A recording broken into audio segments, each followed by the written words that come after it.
So just want to say thanks again to everybody for joining us at BusinessWise Insiders.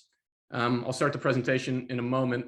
As usual, as I said, I'll keep everybody on mute throughout the presentation portion of the session, which will run for about 20 or 25 minutes, after which we'll break into smaller groups where you'll get a chance to introduce yourselves, ask questions, and share ideas about today's topic or anything else that's on your mind. And if you can, I would strongly encourage you to stick around for that portion, since the personal interaction and knowledge sharing are really the spirit of BusinessWise Insiders and can help put the themes we'll discuss today into a real world context. If you do have questions during the presentation, feel free to ask them in the chat window and we'll try to get to them. But if not, you can save them for the breakout discussion later and we'll be sure to talk through them.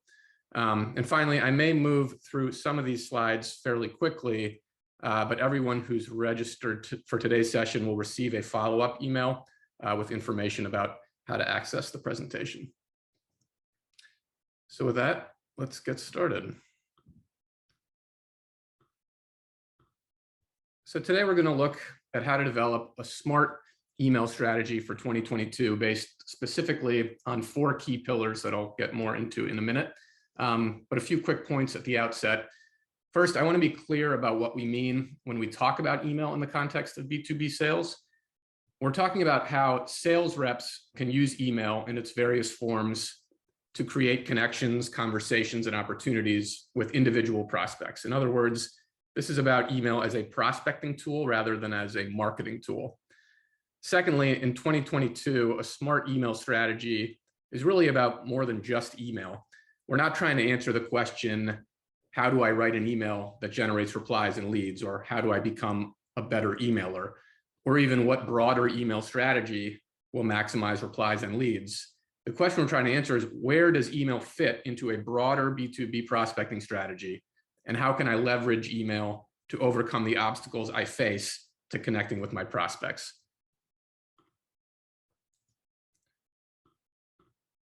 So today, those obstacles are pretty substantial. You'd think that with more ways to reach prospects, it would be easier to do so, but it's actually the opposite. Your prospects don't just sit at their desks next to their landline phone, and when their phone rings, they pick it up and hope for a conversation. Today, they see who's calling, they can choose to ignore it. They're bombarded with emails, texts, LinkedIn messages, so it's much harder to break through the noise. And when you do, your prospect has much more control over whether they choose to connect with you. So the result is that there's this metaphorical wall between you and your prospects, and it's getting high and higher. So it takes more time and effort on your part to climb over it in order to create a connection that leads to an opportunity. And as I'll discuss in detail later in this presentation, more than any other tool in your BizDev toolbox, email offers a key to unlocking that effort reward challenge. But when it comes to email, most sales reps fall into one of 2 camps. Many sales reps automatically think of email not as a prospecting tool, but as a marketing tool that fails to deliver the kinds of personal connections and conversations that are so critical to sales prospecting. So they just dismiss it out of hand. Others are open to using email to connect with prospects, but don't really know where to start and end up with an inconsistent scattershot approach that ultimately delivers pretty mediocre results. So what makes the difference between an approach to email that lacks direction and focus and one that sets you up to overcome that effort reward problem I mentioned earlier? Well, first, you want it to be consistent, because consistency is the key to increasing the odds of getting the right message to the right prospect at the right time. And rather than focusing on the success or failure of any one email message to deliver replies, you should really think about each message as the latest tactic in an ongoing campaign where your goal is to connect with your prospect at the right moment, whenever that may be. Secondly, you want email to help improve your overall prospecting efficiency. Given that it takes more time to reach prospects, the sales reps who use their time and energy wisely can really gain a significant advantage. And then finally, of course, you want email to help improve the overall effectiveness of your prospecting efforts, which boils down to giving your prospects a compelling reason to act and engage. And the ideas I'll cover throughout today's presentation will all be geared toward one or more of these goals. But before I dig in, I just wanted to invite our president, Deborah, again, to offer any introductory thoughts on today's topic.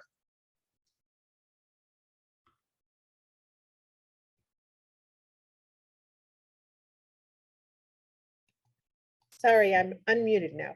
Sam, I think the most important idea that you mentioned is that all of this is hard. And even if you take every idea away from what we're talking about today, it's still going to be hard. And yet the rewards are great, and that's why we have to do it. Thanks, Deb. So let's dig into the few specific pillars that we're going to talk about today about how to improve your overall email strategy as a tool to unlocking your biz dev challenges in 2022. And the first point I wanted to make was to look at the specific email tools that sales reps have available to them and how taking a diversified approach, one that includes automation, can provide a strong foundation for lead gen success. Sorry, 1 second. So a logical place to start is likely the most common use case of email among sales reps, and that's just a one-at-a-time email sent directly to a decision maker. And this is obviously for when you want to target and personalize. You have a defined set of high value or warm prospects for whom a direct and personal message is worth the effort. The pros of a one-at-a-time email are pretty straightforward. Since you're writing to exactly one person, you can take the time to make your message highly personalized with specific info about your prospect, their company, the challenges they face, all of which increases the likelihood that your prospect views your email as a message from a real life human being intended for them. And the cons, of course, are that this approach takes a lot of time. You need to curate a list of your top prospects, take time to research the company as well as the decision makers, maybe by searching for mutual connections on LinkedIn, and type out largely individual emails. But the real potential of email is that it allows you to expand your reach, to communicate a specific message to your entire audience without a ton more time or energy. And for that, we use what I'm calling an email blast, and that's something I'm pretty confident you're all familiar with. In this case, the who is everybody on your list, or maybe a large segment of your audience, depending on the message you want to communicate. And the point is that it's designed for large audiences, and it's designed to be sent and received all at one time. And the pros accordingly are that it's a great tool for time sensitive messages, inviting people to an event on a specific date, or to talk about something that is especially likely to be on your prospect's mind at a given moment. And not surprisingly, the efficiency gains here require you to personalize it considerably less. Sending email blasts over time also requires considerable ongoing effort and commitment.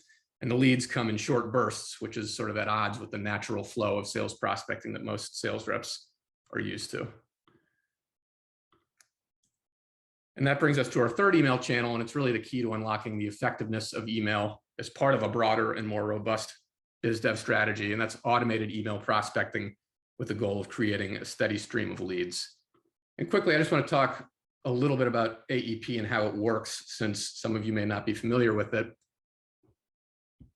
But AEP is typically a series of messages. In typical campaign we run for clients, it's a series of 3 messages, 1 introductory message and 2 follow-ups. Whenever a prospect replies, the sequence stops for that prospect.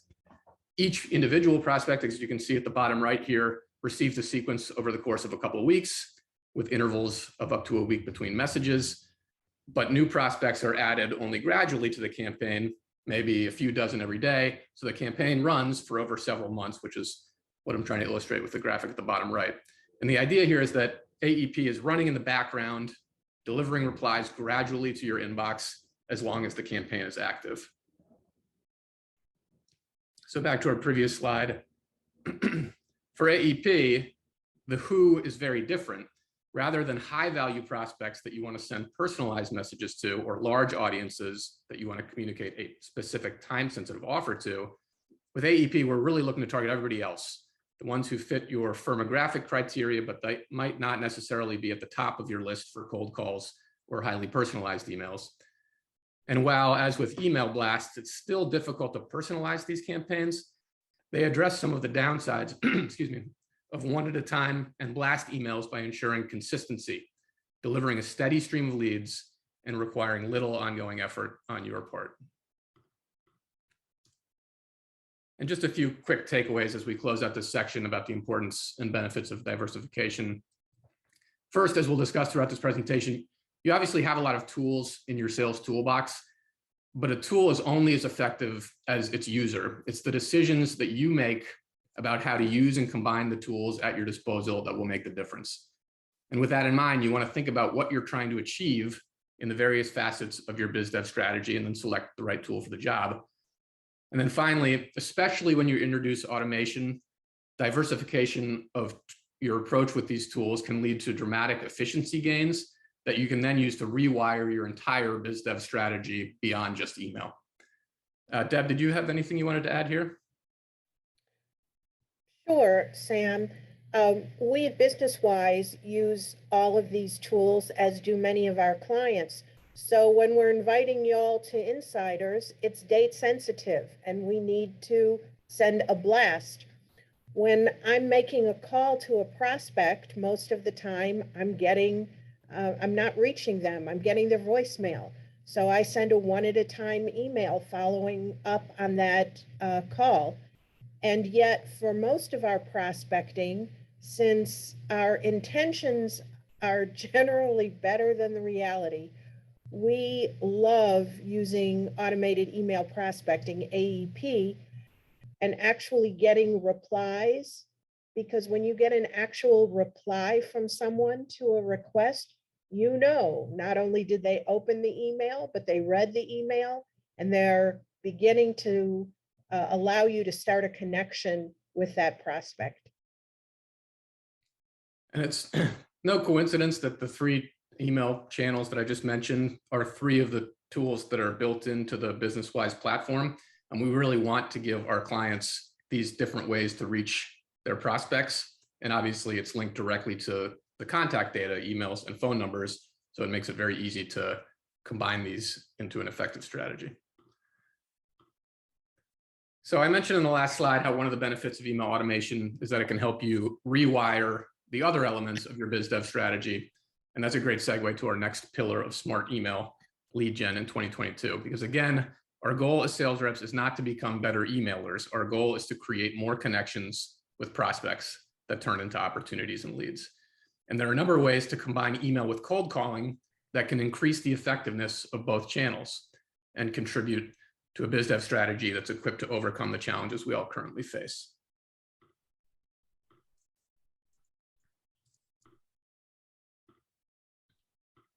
Sorry. And so one of those challenges stems directly from the fact that the variety of email tools we have at our disposal, including automation, are so good at helping us do more with less. And it results in what I'm calling the email is easy trap. It's based on the idea that email can make prospecting relatively easy and comfortable, especially when it's automated. So you write a few messages, set them up to send to your prospects over the course of several months, and then wait for the replies to come in, as Deb mentioned. So why would you ever pick up the phone to make a cold call and have a difficult and awkward conversation? Well, there are a lot of good reasons to cold call for cold calling's sake. It's more direct. It teaches you to think on your feet. It makes you more confident in all aspects of prospecting. But for the purposes of today's topic, the number one reason not to abandon cold calling is that email prospecting and cold calling each work better when you perform them in tandem. So here's one really important example of that principle in action. Imagine you have an AEP campaign running here on the top right with a target market of several thousand prospects. Maybe your list is based strictly, again, on firmographic criteria like industry, size, et cetera. So now that you know you're reaching that list of several thousand prospects with an automated campaign that requires no ongoing effort from you other than fielding responses, you can then use your cold calling time to focus on a much tighter set of your absolute best prospects. And you can call on those prospects much more frequently and consistently, which improves your odds of breaking through. When the alternative is to call a larger list of lower value prospects less frequently, you can really see how automated email can sharpen your cold call strategy. And because the point is that increasing efficiency in biz dev is not about figuring out how to prospect without doing any actual hard work. Deb mentioned this at the beginning. It means maximizing the odds that your hard work will pay off in the end by ensuring that that work is focused on engaging with high value or warm prospects. And of course, you can also combine email and cold call in other more direct ways to maximize the effectiveness of both channels. One approach we like to use is to use a follow-up a voicemail with a one at a time email. And here's an example, just as sort of a generic scenario. It ensures you have a plan for when you can't get through to your prospect, which happens a lot. And it warms up both channels by anchoring them to each other. So a prospect is often more likely to respond to an email follow-up than one sent out of the blue. And there's nothing particularly magical about the words on the page here, with the exception of a few things. You want to be clear and get to the point. You want to use your voicemail to explicitly set up your email follow-up, which will amplify both messages. And in this example, we don't even provide a callback number in the voicemail because we're really just using it instead to warm up the email we're going to send them later.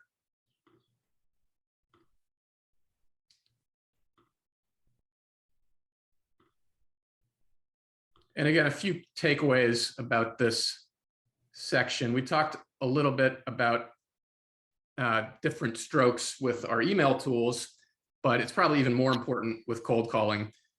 Different prospects communicate differently. You're going to want to diversify your approach to meet them where they are.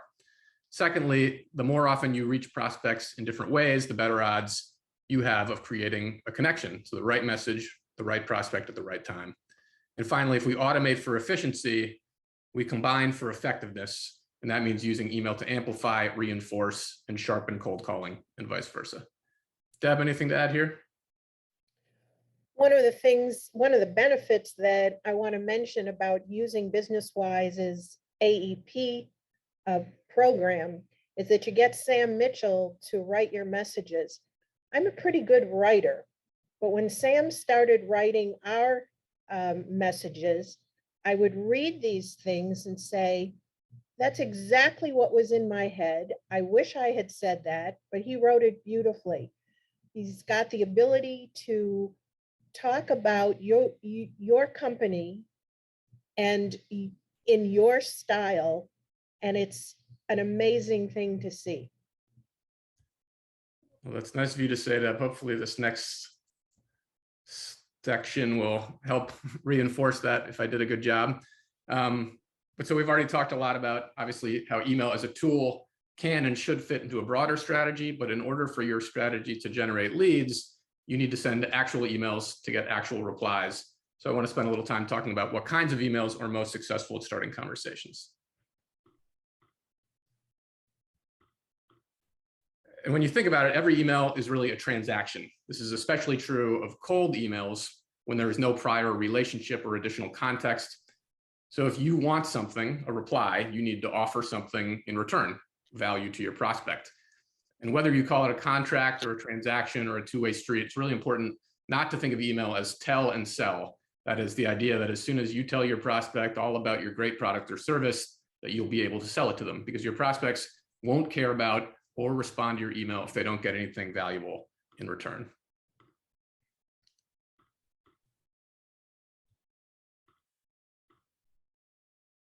Sorry, one second. So what we like to talk about is the fact that you're not close to the point in the process where you're selling your product with these cold emails, because your prospect is almost certainly not in a buying mindset. And second, the conversation may never go further than the meeting that you're proposing to have with them. So a helpful way to frame it is to imagine your prospect asking not why should I reply, but instead, what do I get in return for replying, even if I never become a client? And three really good answers are that they get knowledge, for example, key forces and trends that will shape the industry over the next 12 to 18 months. They get intelligence, how they'll learn how other firms in their industry are adapting and staying ahead of the curve. And they get perspective, information that will help them redefine their own success and clarify their decisions. These are all things that all of us can offer to our prospects, with even if they never become clients. And so that's sort of the what side of what do I get if I reply. There's also a who side of this, and I'm sort of calling it the owl to owl rule. The initial instinct of a sales rep is to trust in the power of your product's features to dazzle your prospect, who can't possibly resist such an amazing demonstration. But prospects are bored by marketing speak about product features. They want to talk to other owls or humans, not bots or websites. So translated to our world, you're a human and your prospect is a human. So let's all communicate like humans. And I want to give a quick example of how that works in action. So here's an actual cold email that does it the wrong way. There are a lot of problems here. And I won't read through it specifically, but you can see it's an extremely dry, product-centric, distracting email that doesn't give you the warm fuzzies like you're talking to an actual human. It sounds like it was written by a robot or a computer, and it definitely does not make you feel like you want to reply because there's a human on the other end. But here's what it might look like if a human wrote the same thing. You should think about which one you would be more likely to reply to. I work with company, an Atlanta-based technology company. Are you open to a 20-minute phone call this week or next to talk about your website? After running a quick test, it turns out your site loads quite a bit slower than what most users expect these days. It might seem odd that a few seconds could cost you leads, but research shows that slow load times reduce website traffic by up to 50%. If you're open to it, I can share some ideas for ways to speed up your website's load time and for engaging more of the prospects who visit your site. Thanks in advance for your time. And hopefully you got a good sense that just changing the tone of an email can really reinforce the fact there's a person on the other end who wants to help. So just a few quick takeaways to close out this section. First, always frame your offer in terms of how your prospect stands to benefit, even if that offer is just a meeting with you. You can always frame it and orient it towards the thing your prospect cares about. Second, your offer becomes a lot more compelling and your email stands out a lot more when your prospect perceives it as unique and genuine. And finally, there should be no strings attached beyond replying to your email. Again, what do they get from a meeting with you, even if they don't become a client? Deb, did you have anything here? In the email that you showed, that was the don't do it email. If you noticed, the first word in each of the paragraph was I, we, and we. And that's exactly the perspective you don't want to have. You want to be writing from the you perspective, and it makes a huge difference in what you're saying.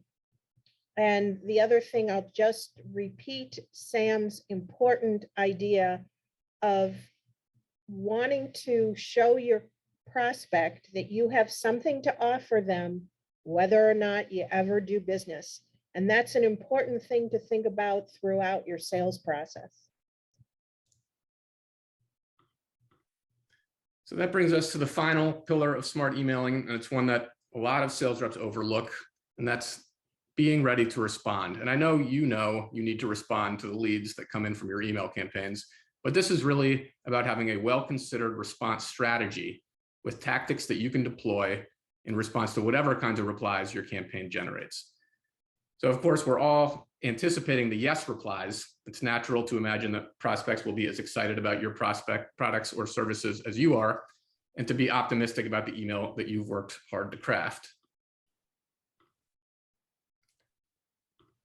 But the reality is quite a bit different, and it's really important to calibrate your expectations as you prepare to receive replies, because you're going to get a lot of less enthusiastic replies that you should still care about and prepare for. You might be thinking, why should I care so much about the no's as much as the yeses?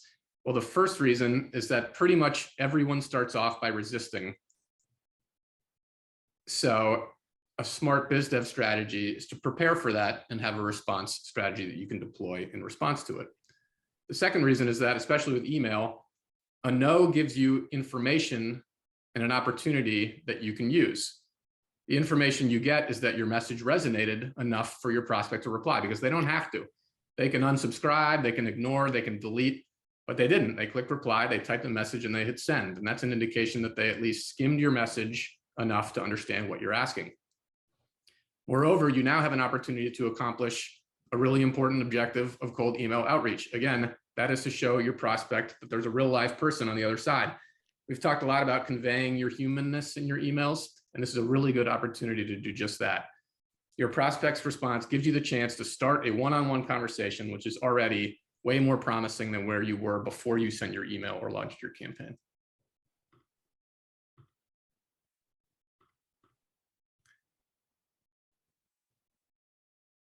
And more often than not, there's a subtext to each no that you can use to steer the conversation in a positive direction. So let's look at a few different ways that prospects respond and resist over email and what might be happening beneath the surface. So we can start with a positive response. When a prospect replies with, sure, I'll meet, or something along those lines. Even though this is the kind of response we want, there's still subtext. You better respond quickly or you could lose the opportunity. Next, a prospect might say, just sort of a blanket, they're not interested. And that could mean I don't have an interest at this exact moment or a problem that I know of. If they say we already have someone, that could mean everything I know about your service is from working with my current vendor. If they say send more info, that might mean I have some basic questions, but haven't really thought about what's actually important. If they say not my decision, that's sort of a way of saying I'm the wrong person, but you can use me to connect with the right person. And even if they say I'm out of the office with an automatic reply, you now have a really good hook for a personalized email when I get back. And some of these may turn into nothing, but hopefully this slide illustrates that there are a bunch of gaps and openings with every different variety of no that you can use to ask questions and move the conversation forward. And that brings us to our final three takeaways. First, that responding promptly is really critical. All you know at this point is that your email got your prospect's attention. So take advantage and get back to them while it's still top of mind. If you wait even a day, your prospect may be mentally checked out and you've lost your chance to start a conversation. Second, as I mentioned earlier, this is your chance to show your prospect you're a real life person by crafting a personal response to what they actually write. And that's a really critical point. I've given you some generic examples, but every response will be unique. Some may be friendly, and you should try to key off whatever is distinct about the email to reinforce that you're paying attention and that they're having a conversation with the person who's listening. Finally, move the conversation forward by asking questions that are designed to learn more about your prospect's mindset. Dig into the subtext from the previous slide, because when your prospect answers, you'll have even more information to go on for your next response and a better idea of what kind of value they need to see to continue engaging with you.